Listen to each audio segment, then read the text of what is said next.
దారుణంగా అంత దారుణంగా హత్య చేసి చంపినారంటే మీరు గమనించండి.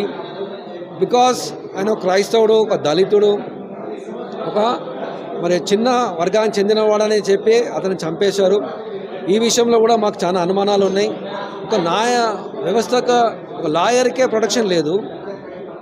లాయర్కి ప్రొటెక్షన్ ఉండొచ్చు, కానీ ఈయన లాయర్కి బికాస్ ఒక బడుగు వర్గానికి చెందిన వ్యక్తి కాబట్టి ఇతనికి అన్యాయం జరిగింది. కాబట్టి ఇజ్రాయెల్ విషయం కూడా మరి ప్రభుత్వము న్యాయం చేయాలి. అది దారుణ హత్య, ఇది ఖండిస్తున్నాం.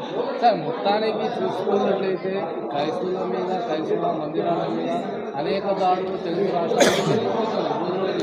సో దీనికి ఏ విధంగా చూడొచ్చు అన్నమాట? ఫ్యూచర్లో ఏమైనా ప్రమాదం వచ్చి ఉన్నారా, లేదా కావాలని చేపిస్తున్నట్టు ఉందా ఇది ఇవన్నీ దాడులు? సార్, చరిత్రలో క్రైస్తవుల యొక్క నవనిర్మాణంలో క్రైస్తవులు ఎవరు కూడా హాని చేయరు. క్రైస్తవులు పాటించేది శాంతి బాట. క్రైస్తవులకు యేసుప్రభు చెప్పిన మాటలు, సూతులు వాళ్ళు పాటిస్తారు. ఈ చెంప కొడితే ఈ చెంప కొడతాని, ఇది జగమైన సత్యం. ఇది క్రైస్తవులకు ఇటీవల కాలంలో ఒక ఇన్సెక్యూరిటీ వచ్చింది. అంటే ఈ దేశంలో మేము బతకాలా, మాకు ఎలాంటి న్యాయం జరుగుతలేదు అనేది గత కొన్ని సంవత్సరాల నుంచి ఇటీవల కాలంలో ఇంకా ఎక్కువ జరుగుతున్నాయి. కేవలం క్రైస్తవుల మీద జరుగుతున్నాయి.